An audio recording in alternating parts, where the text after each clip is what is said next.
todos. É uma alegria aqui nos encontrarmos novamente, nesse momento especial, onde estamos reservando uma semana inteira para que ouçamos os planos de Deus para uma família.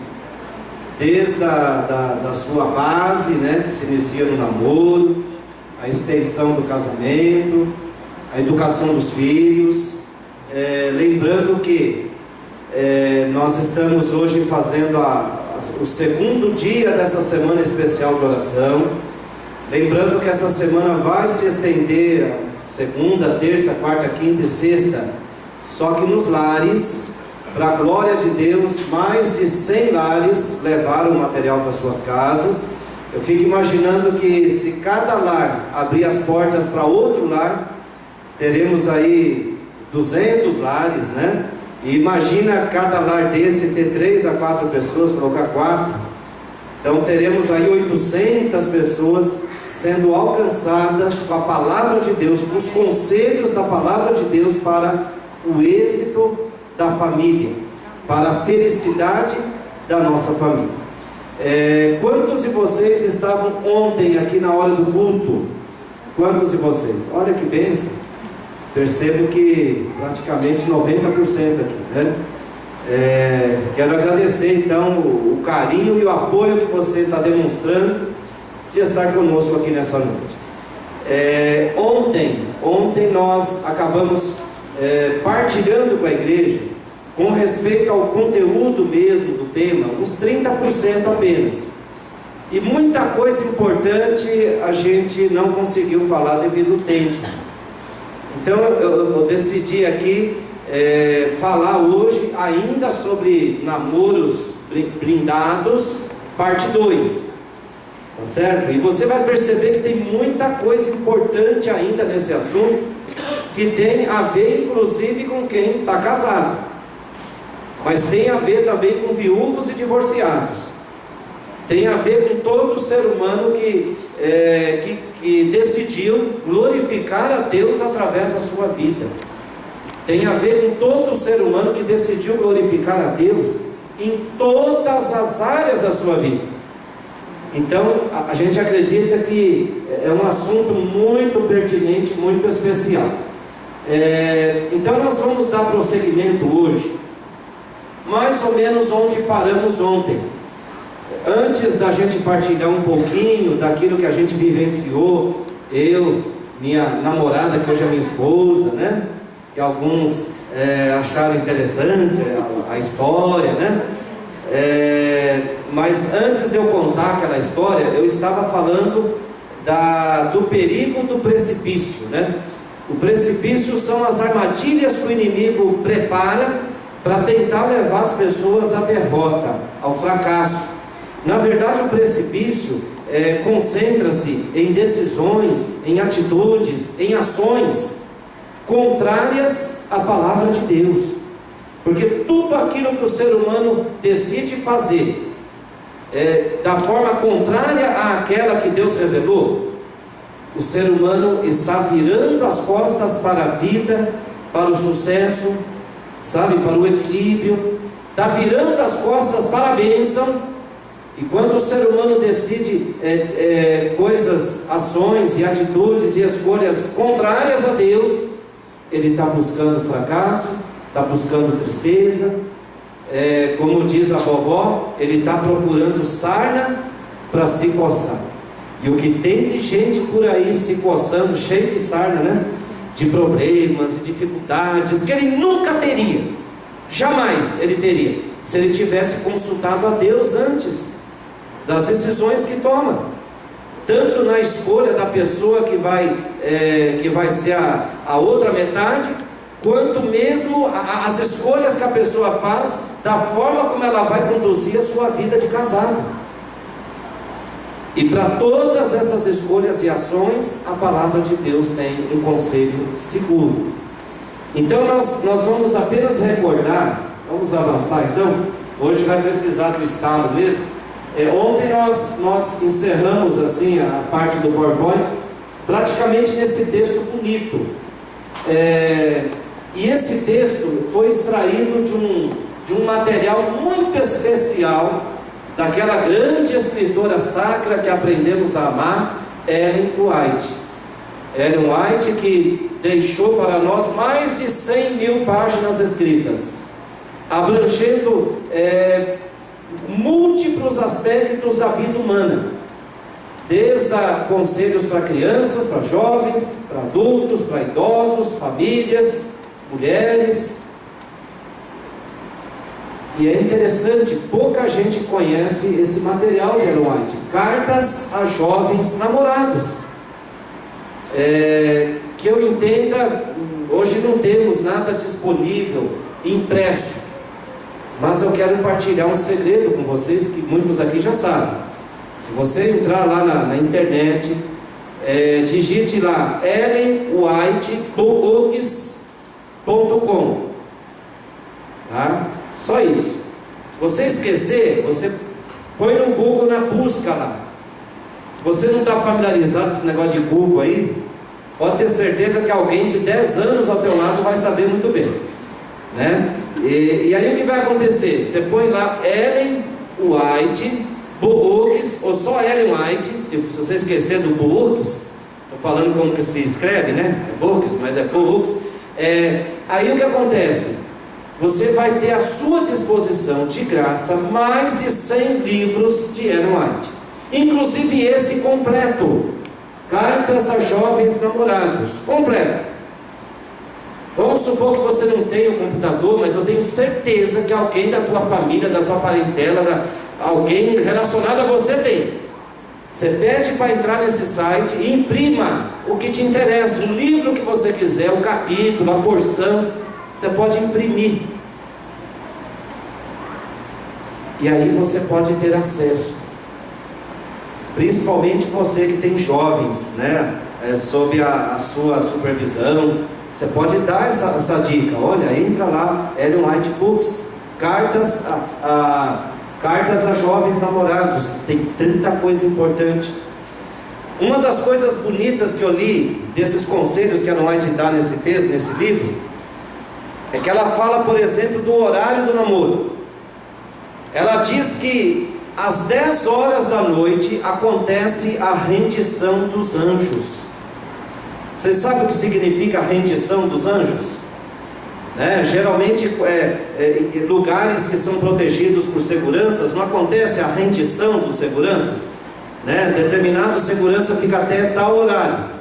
Chegou aquele horário, deu ali as horas de trabalho que a pessoa tem que dedicar naquele serviço, diz que é rendição, ele sai para que outro ocupe o seu lugar.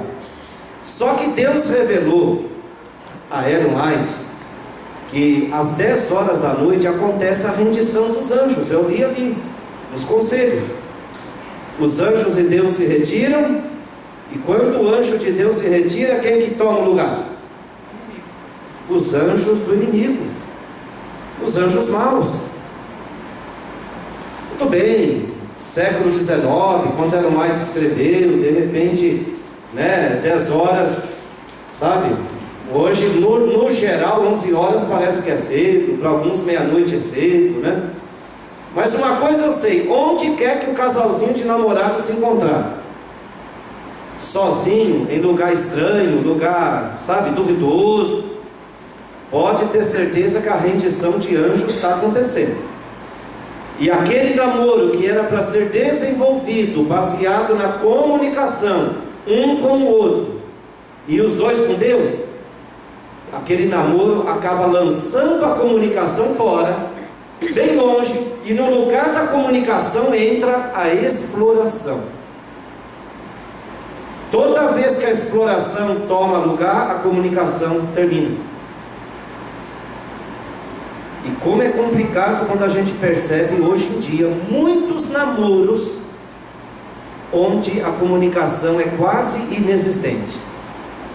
A comunicação se resume a pouca coisa. Vamos lá, vamos cá, vamos comer em tal lugar, não vamos, pá. Comunicação mínima e exploração total. E aí acontece aquele desastre. Às vezes as pessoas se casam conhecendo cada centímetro do corpo um do outro, mas de repente não conhecem o coração da pessoa a qual elas estão casando. Não conhecem sequer o caráter da pessoa, não conhecem os sonhos, as ideias, os planos, e muito menos não conhecem nem temperamento, nem emoções. Porque é aquele típico namoro baseado na exploração, desaconselhada e condenada na palavra de Deus, porque esse partilhar do contato físico íntimo, isso está reservado para o compromisso sólido de um casamento. Queridos, como é importante nós, como povo de Deus, não deixarmos de erguer essa bandeira da pureza no namoro, da pureza no matrimônio. Tem isso como alvo, tem isso como... ontem eu fiquei impressionado que uma jovem que namora, uma jovem muito querida dessa igreja, ela chegou para mim e disse assim: pastor, eu como jovem, falando em nome dos jovens, eu quero dizer que a igreja precisa investir mais nessas instruções, porque a igreja se preocupa muito com o encontro de casais. Por que não fazer encontro de namorados? Ela expressou isso e eu fiquei com isso na cabeça até agora há pouco, pensando, realmente. Ela disse assim: às vezes nós que namoramos nos sentimos meio esquecidos, isolados, e como que se estivéssemos lutando sozinhos contra essa avalanche de maus exemplos e más influências, tentando fazer com que desenvolvamos um namoro comum, um namoro qualquer, um namoro vulgar. Interessante então, a importância de nós mantermos diante dos nossos jovens, não a repreensão o tempo todo, não a cara feia, dificultar as coisas, será bronca, repreensão, mas manter diante dos nossos jovens os benefícios de fazer a vontade de Deus, inclusive no namoro, a beleza das instruções de Deus que visam proteger as pessoas delas mesmas, para que sejam felizes. Não procurem saber quão perto podem andar à beira do precipício e todavia estar seguros. Evitem a primeira aproximação do perigo. Não se pode brincar com os interesses da alma. Seu capital é seu caráter. Acariciem-no como fariam a um áureo tesouro. A pureza moral, o respeito próprio, o forte poder da resistência tem que ser acariciado firme e constantemente. Queridos, o alvo maior de Satanás é destruir o caráter das pessoas. E o caráter do ser humano é o maior patrimônio que ele possui aqui nessa terra. Alguns dizem que é o nome, mas o nome, biblicamente falando, está relacionado a caráter.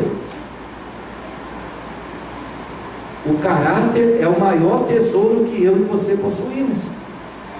E o caráter, ele é construído por escolhas, por decisões que formam hábitos. Escolhas erradas que geram hábitos errados vão produzir um caráter ruim. E a pessoa, queridos, que se surpreende com um caráter ruim, fruto de decisões erradas ao longo de uma vida, é uma pessoa que acaba perdendo o respeito por si própria. E quando o ser humano perde o respeito por si mesmo, ele acaba se vendendo por qualquer preço. Sabe, ele acaba perdendo a sua dignidade pessoal, o seu carinho pelas coisas boas, pelos bons sentimentos, pelos bons relacionamentos. E ele acaba assim, infelizmente, chafurdando no lodaçal, sabe, do pecado, da rebeldia, das más obras, das más práticas. E aí a gente vê o produto disso à nossa volta, tantas vidas à nossa volta, com grande potencial, tantos talentos, hoje ofuscados, desanimados, alquebrados, sabe, se escorando nos cantos da vida aí, pessoas às vezes até bem sucedidas financeiramente, mas grandemente frustradas por dentro, grandemente se sentindo fracassadas. E quando a pessoa está assim, é um passo para o inimigo ganhá-las de vez, na prostituição, na maconha, na cocaína, no crack, sabe, na promiscuidade de uma forma geral. O inimigo acaba ganhando essas pessoas para as perversões. Logicamente que mesmo o ser humano chegando nesse estágio, ainda há chance para ele, se tão somente ele volver os seus olhos a Jesus. Jesus tem como tirar a pessoa, não importa o lodaçal na qual ela se encontra. Mas eu e você não precisamos ir fundo no lodaçal, não precisamos, sofrer, não precisamos disso. Deus está inundando a nossa vida de luz, da palavra dele hoje, nesse exato momento, amém? Deus está enchendo a nossa vida, queridos, de conhecimento da graça dele, da misericórdia dele, para que sejamos, como diz a Bíblia, a cabeça e não a cauda. Deus deseja que os seus seguidores sejam a cabeça, no sentido de exemplos, de inspiração. Deus deseja que as pessoas, ao nos verem, ao contemplarem cada um de nós, sintam o desejo também de conhecer o Deus, o Jesus que eu e você conhecemos. Que as pessoas, ao nos olharem, sintam também o desejo de entregarem as suas vidas a Deus. E Deus quer nos outorgar esse imenso privilégio, do qual eu e você não somos dignos. Mas Deus, na sua misericórdia, nos confere essa honra. Agora, para isso, eu e você precisamos tomar cuidado, queridos. Os precipícios rodeiam os solteiros, os que namoram e os casados também, mas também rodeiam os divorciados e os viúvos. Eu tenho um grande amigo, anos atrás, na época, lógico, hoje já descansa em Cristo, mas um amigo que conviveu comigo muito tempo. Eu lembro quando ele tinha uns 82 anos de idade, um senhor muito robusto. Ele chegou para mim uma vez e disse assim: irmão Dario, olha, eu quero que o senhor ore por mim. Ele já estava muitos anos viúvo, morava sozinho, ele se autossustentava muito bem, havia se aposentado muito bem. Ele chegou para mim e disse assim: irmão Dario, eu tenho um pedido especial de oração para te fazer. E eu pensei, o que será? Pelos filhos, saúde dele, o que será? 82 anos de idade. E ele chegou com muita serenidade, com muita seriedade. Ele chegou para mim e disse o seguinte: irmão Dario, ore, porque eu estou sendo severamente tentado. Estou sendo severamente provado por tentações sexuais. E aquilo fiquei assim gravado. Meu Senhor, o ser humano não tem sossego. Desde que nasce aí, que se conhece por gente, até lá na frente, o inimigo está colocando os precipícios, sabe? À beira do caminho de cada ser humano, para que o ser humano caia e se autodestrua. Queridos, vamos lá. Cuidado com o precipício. Opa, e cuidado com os choques da vida. Cuidado. Muito bem. Então, ontem nós vimos que o namoro é lá mesmo. Ontem nós vimos que o namoro não deve queimar as etapas, então. Namoro é uma fase de conhecimento mútuo. Conhecimento das ideias, conhecimento do caráter, conhecimento das emoções. Tá certo? Mas a palavra de Deus é sábia. Caso, porém, não se dominem, que se casem. Porque é melhor casar do que viver abrasado, né? Então o casamento é bíblico, sim. O casamento é essencial, porque após o casamento é que o Espírito Santo de Deus reservou a intimidade. Mas agora algumas perguntinhas interessantes aí. Será que os viúvos podem namorar? O que a Bíblia ensina sobre isso? A luz de Deus nesse assunto. 1 Coríntios 7,39. A mulher esteja ligada enquanto vive o marido. Contudo, se falecer o marido, fica livre para casar com quem quiser, mas somente no Senhor. Interessante isso. A Bíblia é clara. O viúvo ou a viúva ficam livres para se casarem com quem eles quiserem, porém no Senhor. Agora eu pergunto, o que significa se casar no Senhor? O que significa se casar no Senhor? Significa que Deus não aprova esse negócio de amigar, né? Não sei se usa hoje essa palavra, mas eu vou amigar com não sei quem, vou juntar os trapos. né? Vou fazer o que mais? Sei lá, tem muita coisa que o povo faz por aí.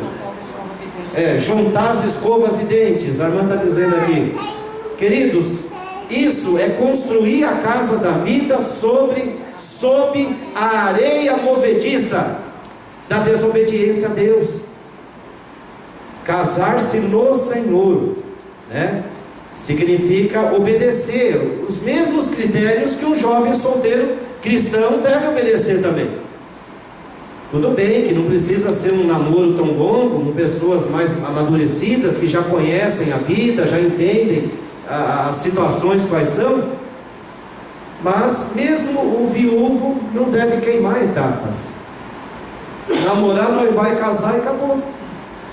E no Senhor também está implicado aí a questão do jugo, né? A Bíblia, ela enfaticamente proíbe o jugo desigual.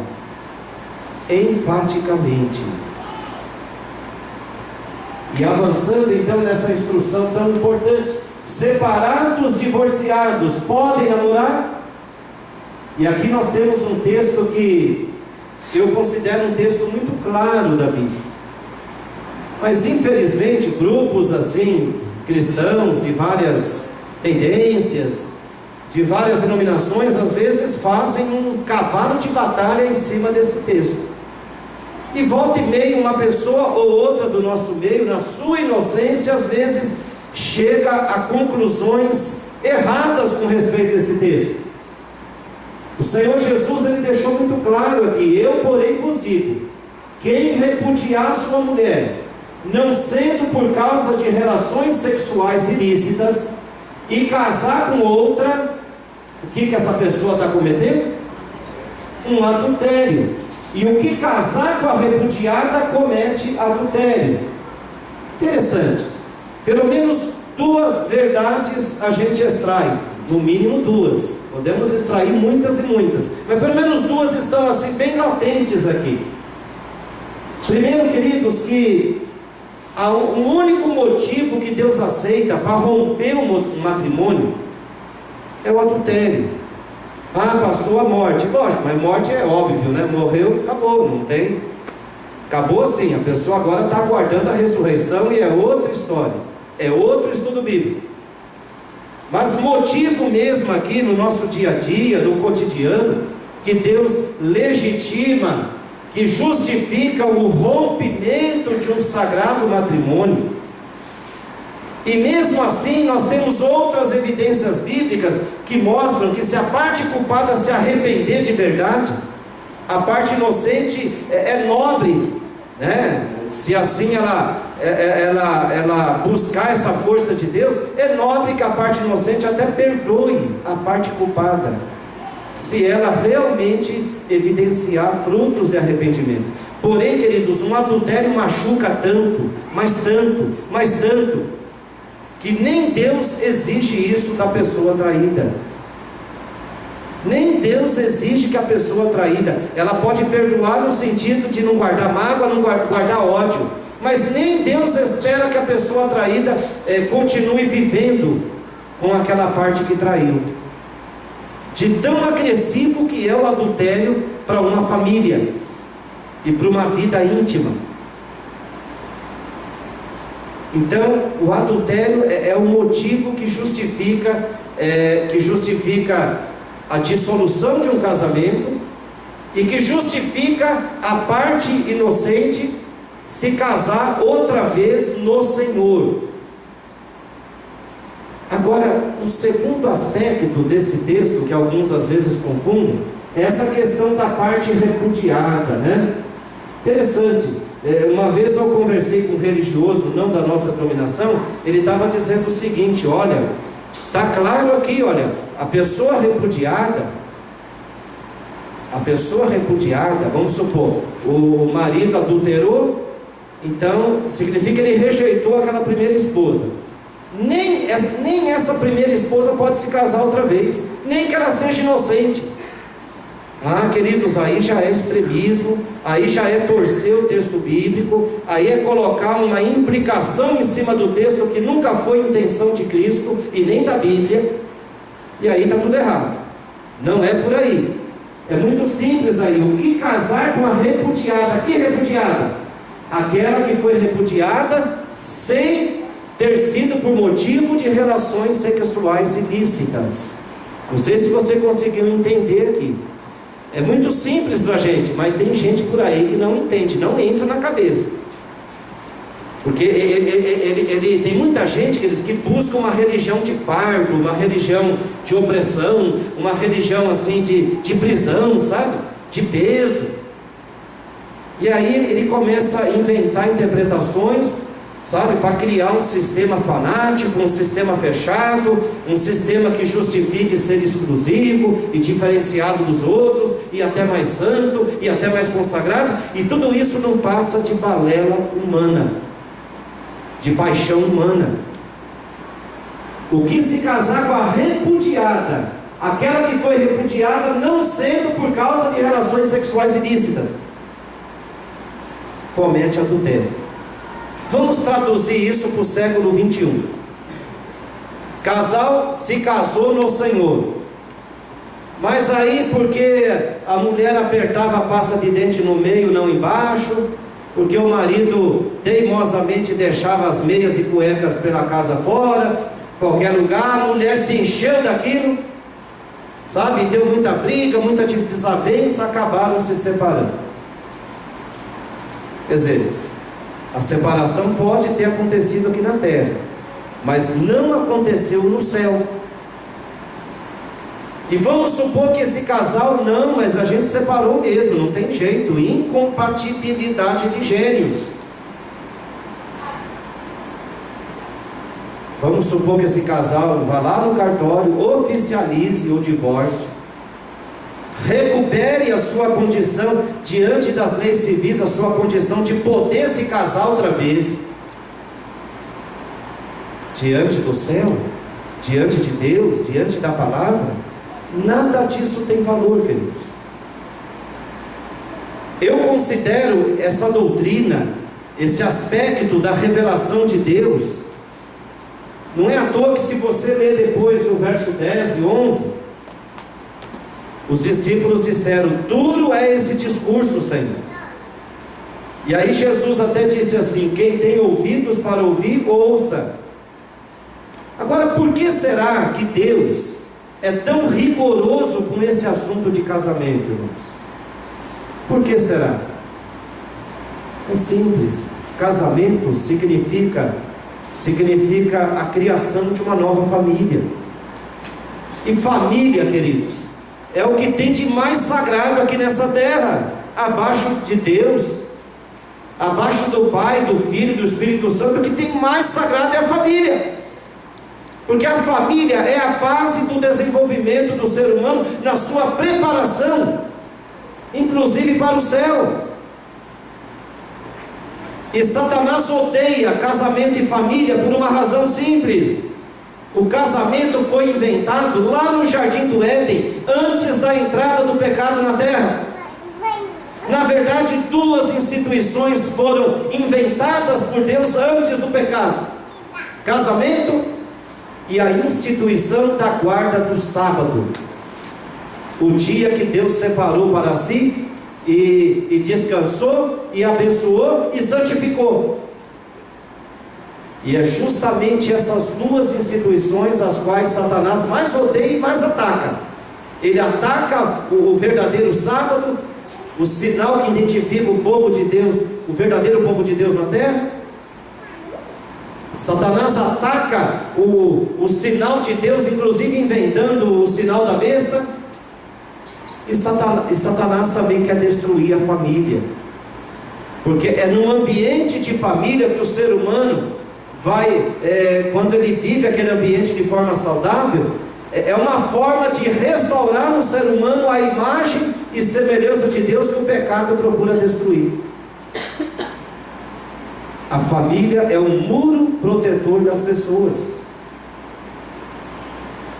E como a família é importante, é sagrada, é essencial, é tida na mais alta importância pelo céu, é que Deus colocou regras rigorosíssimas para reger o casamento. É por isso, queridos, que eu e você, cristãos, temos que, repudiar, usando essa palavra, temos que rejeitar essa maneira vulgar que a sociedade que nos rodeia está conduzindo a questão do casamento. Eu vou casar, se não der certo, hoje até está mais fácil, de um dia para o outro já tenho o meu divórcio, caso com outra, e com outra, e com outra. Queridos, isso é abominável, isso é destruir, a intenção de Deus para uma família. Isso é rebelião contra a Bíblia, isso é desobediência direta a Deus.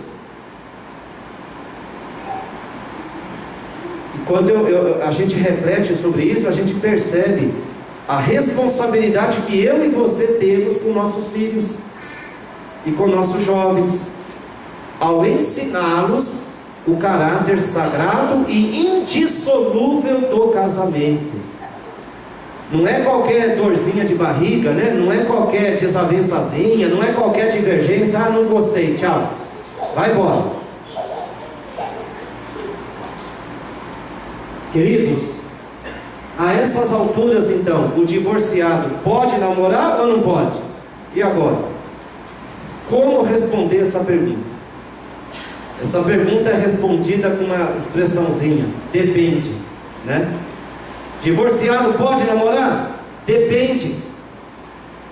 Se o divórcio foi por razão bíblica, foi respaldado por um motivo bíblico, pode. Agora, se o divórcio foi por 1001 motivos, mas que não combina com o motivo bíblico, o divorciado não pode. Biblicamente falando, o divorciado não pode namorar. Ele deve permanecer vivendo apenas para Deus, já que ele não quer voltar. Então ele deve viver apenas para Deus enquanto uma parte ou outra continuar viva. E o primeiro dos dois que contrair um relacionamento, um casamento, estará em adultério, liberando a parte inocente para um novo matrimônio no Senhor. E acredito que muito mais poderia ser dito, muito mais. Mas acredito que é o suficiente aqui para a gente entender que não devemos brincar com o casamento, queridos. Eu fico assustado quando eu vejo gente que nem sabe o que é de fato ainda, gente nova, vou casar. Não sabe nem o que está falando, e vai casar. Que Deus tenha misericórdia de nós como igreja, de nós como pais e mães, vós, tios, tias, adultos, para que saibamos dar o sonido certo da trombeta nesse assunto tão sério. Pode avançar. Muito bem, olha, tá aí, já tinha dito que era depende, Separação e divórcio por adultério, separação e divórcio por outras causas. Olha que está bem explicadinho, Quando é por adultério, se separação e divórcio ocorreram por relações sexuais ilícitas por parte do cônjuge, adultério comprovado, nada impede casamento precedido de namoro mesmo assim. Separação e divórcio por outras causas, incompatibilidades, violência física, doença mental. Porque a minha esposa deu um problema psicológico grave, tem doenças, não vou dar nomes e doenças aqui, mas tem tanta doença hoje psiquiátrica que tem aparecido. Que não tem mais jeito de conviver, porque ela ficou... Uma vez eu ouvi um marido falar: minha mulher ficou louca, Deus não me obriga mais a viver com ela. Quem disse isso? Que Deus que disse isso? Só se for o demônio, porque o Deus do céu nunca falaria isso, e nunca diz isso. Casamento é uma união até o final, e pronto. Por isso que esses critérios superficiais não devem ser a base da minha escolha, para definir com quem eu vou me casar. É bonita, é corpo violão, não, é um homem sarado. Tem gente que suspira, geme, quase desmaia, Tem que ser ele, tem que ser ela. E acaba levando um trambolho para dentro de casa, alguém que não tem nada a ver, nada a ver. É o que está acontecendo com nossos jovens. Não é bonitinha, é ela. Não, ele é bonitinho, é um gatinho. Queridos, casamento é para sempre. Quer na saúde, na doença, saudável mentalmente, doente mental, não pode andar, aleijou. Eu também convivi muito tempo com um amigo. Na verdade, nos primeiros anos da minha estada na igreja, 17 anos para frente, trabalhei visitando lares, divulgando literatura da igreja o dia inteiro, né? Vendendo literatura de família, saúde, religiosa, e nessa atividade a gente acabava dando muitas palestras, cada casa numa palestra, e aconselhamento, e vai daqui, vai de lá. E um dia esse amigão, bem mais velho que eu na época, né? Bem mais velho, a gente indo até a próxima casa, que era um pouco distante, a gente conversando, ele começou a falar um pouquinho. Ele disse assim: irmão Dario, esse ano eu vou fazer 30 anos de casado. Falei: amém, irmão, que bênção, né? Aí ele disse assim: só que tem um detalhe, no 3º, 4º ano de casado, a minha esposa contraiu uma enfermidade muito grave, e isso impossibilitou a gente ter intimidade. E aí eu fiquei até assustado, não por não ter intimidade, mas assustado assim, porque eu conhecia aquele irmão há muito tempo, e era um irmão simplesmente maravilhoso, equilibrado, tranquilo, sereno, homem de oração, conselheiro, palestrante, um bom líder, um bom membro de igreja. E a gente tem aquele estereótipo, né? Pessoas que têm problemas assim, dificilmente vai se acertar na vida. E ele nunca deu demonstração que tivesse algum tipo de prova. E aí eu demonstrei assim uma surpresa, né? E aquela pergunta famosa: mas irmão, e aí, irmão, como é que o senhor tem enfrentado essa situação? Aí sabe o que ele fez? A gente estava numa rua deserta, né? Uma rua deserta. Sabe o que ele fez? Ele levantou a calça, as duas pernas da calça, levantou assim com as duas mãos e me mostrou os 2 joelhos dele. E eu não consegui ver joelhos, eu vi calombos, mas uns calombos enormes. Ele não precisou falar mais nada. Quando eu olhei aqueles calombos, quer dizer, ele decidiu ser um homem de oração, mas oração mesmo, um homem de comunhão com Deus. E a graça de Jesus o manteve leal à esposa enferma, leal a Deus, leal ao ministério dele, útil no ministério dele, durante todos aqueles anos, porque ele entendeu: me casei, casamento é um só, é para sempre, a minha esposa não tem culpa da enfermidade que ela contraiu, é a minha esposa, acabou. Agora Deus há de suprir as minhas necessidades em Cristo Jesus. E para isso, o que ele fez? Calombo no joelho. Não é oraçãozinha da boca para fora, não, depois ficar reclamando o dia inteiro. Não, é oração mesmo, fervorosa, sabe? Momentos especiais, secretos, o tempo todo, comunhão com Deus. Queridos, casamento realmente é uma instituição muito séria. Não existe amparo na palavra de Deus para namoro e novo casamento. Namoro e casamento nessas condições é igual a quê? É igual a adultério. Queridos, não é fácil um pastor vir aqui à frente e pregar essa mensagem, porque é uma mensagem dura. Mas essa mensagem não é norma de igreja, não saiu da minha cabeça. Isso é bíblico, é Deus revelando.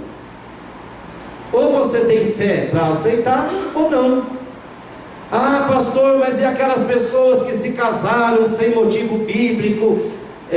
A parte inocente, inclusive, está sozinha até hoje, porque isso acontece bastante, né?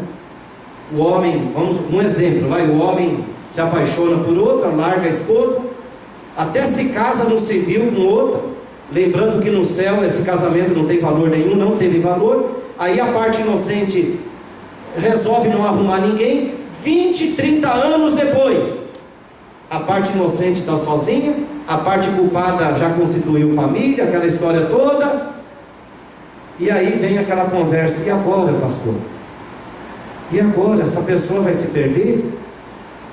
Uma coisa eu sei: pela luz que Deus deixou para nós na Bíblia, não temos como rebatizar a parte culpada se a parte inocente está sozinha e não resolveu a sua vida conjugal mais.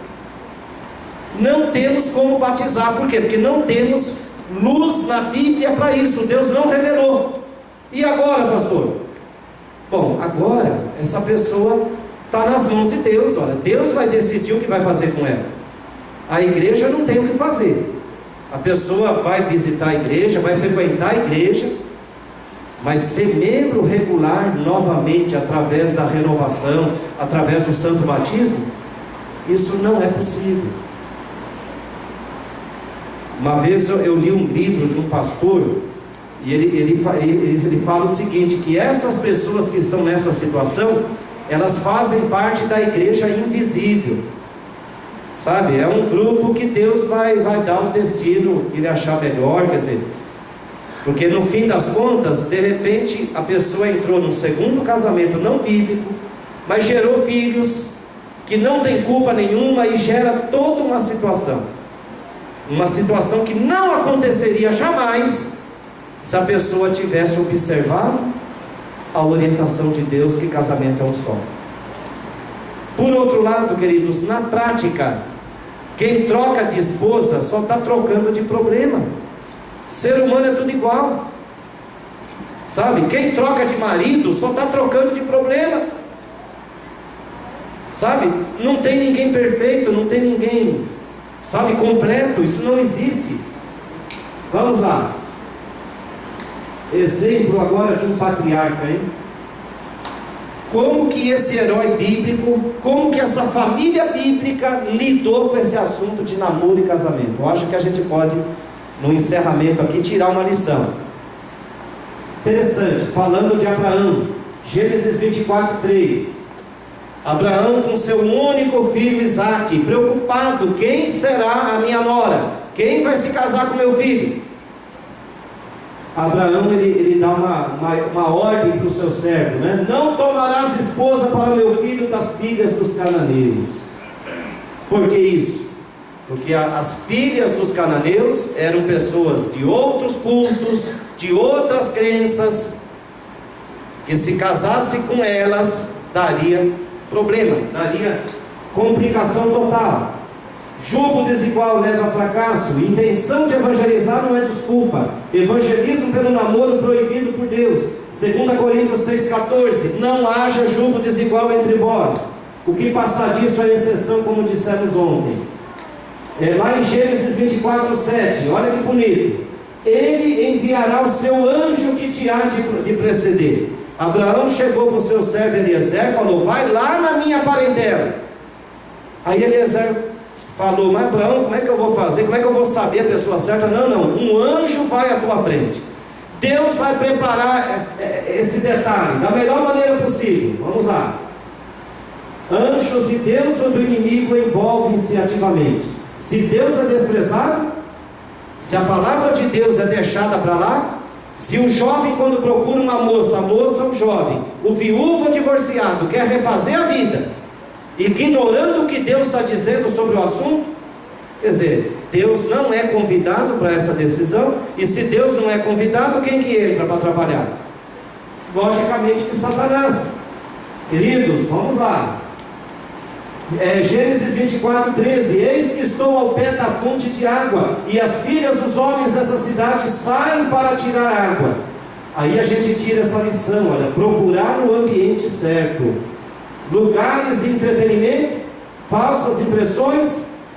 Quer dizer, tem gente que vai procurar a pessoa da vida lá na gandaia, lá na balada, na gafieira, não sei lá onde, sabe? Vai lá procurar o príncipe encantado.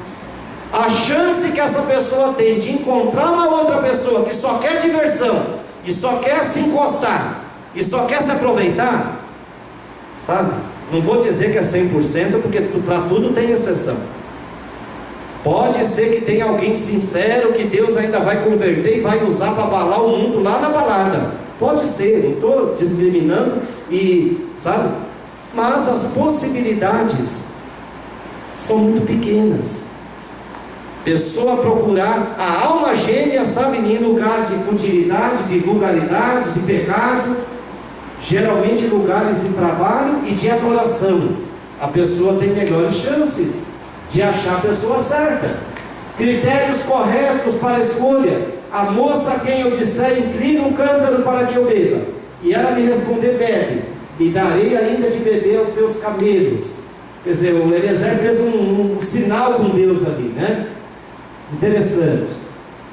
E o sinal que Eliezer fez com Deus tinha a ver com o caráter da pessoa, sabe, se é trabalhadora, se é aplicada, se tem valores.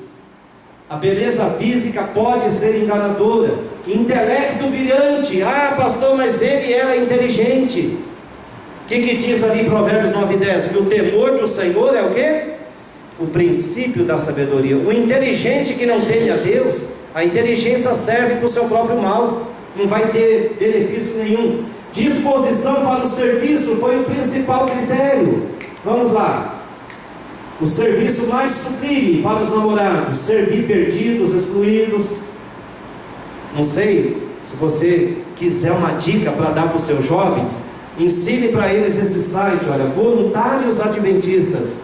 É um site lindo, mostrando para os jovens um leque de atividades, onde ele pode ocupar o tempo dele, colocando Deus em primeiro lugar, para que Deus cuide da vida dele, inclusive prepare a pessoa certa para ele. O jovem precisa se envolver, queridos, na obra de Deus, estudos, pequenos grupos. Namoro é algo público, e a moça correu, contou aos da casa de sua mãe todas essas coisas. Esse negócio de namorar escondido, oh, que coisa triste.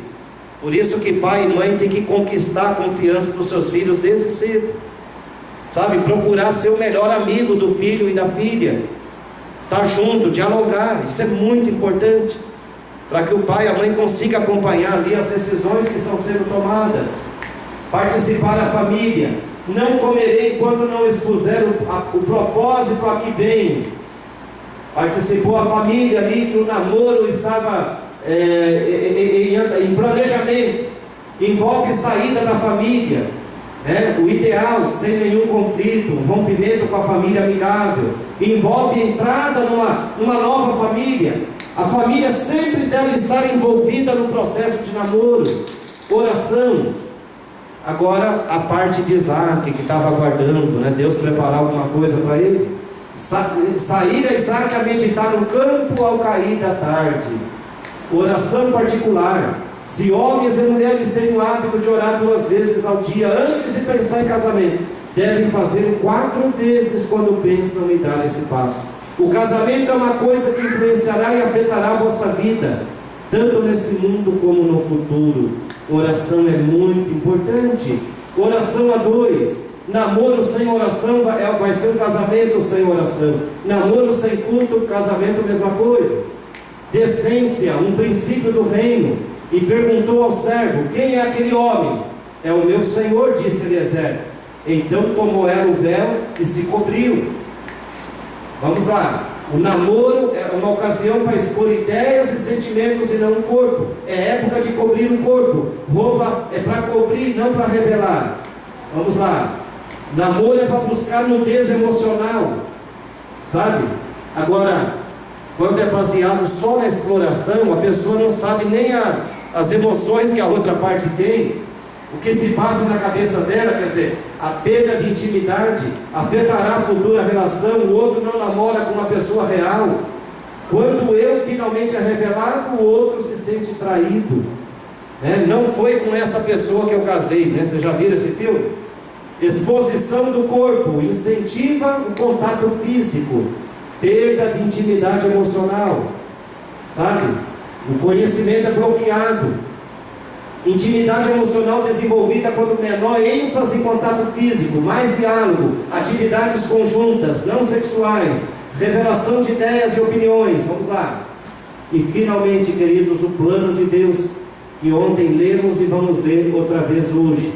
Rogo-vos, pois, irmãos, pelas misericórdias de Deus, que apresenteis o vosso corpo por sacrifício vivo, santo e agradável a Deus, que é o vosso culto racional. E não vos conformeis com esse século que está defendendo o casamento gay, esse século que defende sexo livre, esse século que defende casamento de conveniência, cada um fica na sua casa, só se encontra para intimidade, depois cada um vive a sua vida. Quer dizer, eu e você não podemos nos conformar com esse século, mas transformai-vos pelo quê? Pela renovação da vossa mente, para que experimenteis qual seja a boa, agradável e perfeita vontade de Deus.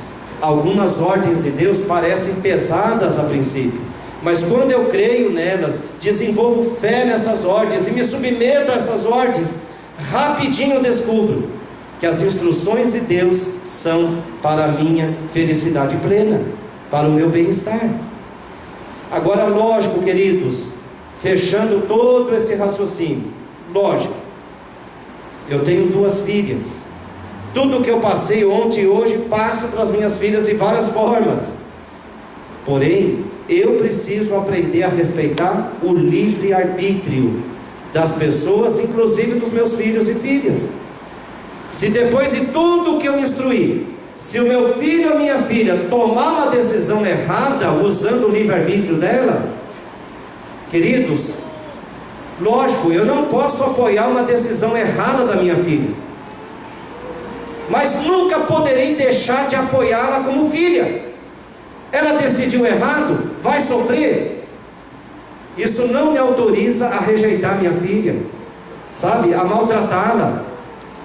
Eu já vi casos por aí, casos horríveis, da filha ser expulsa, do filho, sabe, ser rejeitado, ser desprezado. Isso também, queridos, está tudo errado, não é assim. O meu filho tomou uma decisão errada, quebrou a cara, eu vou sofrer com ele todo o processo, sabe, ele nunca vai deixar de ser meu filho. Eu não tenho dificuldade de usar exemplos assim meio duros, né? Um dia, se infelizmente, depois de tudo que ela foi educada, se um dia uma filha minha aparece grávida e não casada, deixou de ser minha filha? Eu vou amar ela menos do que antes? Pelo contrário, aí eu vou ter que amar mais ainda, sabe? Vou ter que me comprometer com ela mais ainda, para que, apesar da decisão errada que ela tomou, através do amor de Deus, do amor de Deus, através do meu amor de pai, que essa filha, que esse filho possa corrigir a rota. E aí nós temos um outro aspecto, né? Deus é especialista em escrever o certo dele nas linhas tortas da nossa vida. Quando o torto se humilha na presença do Todo-Poderoso e se arrepende.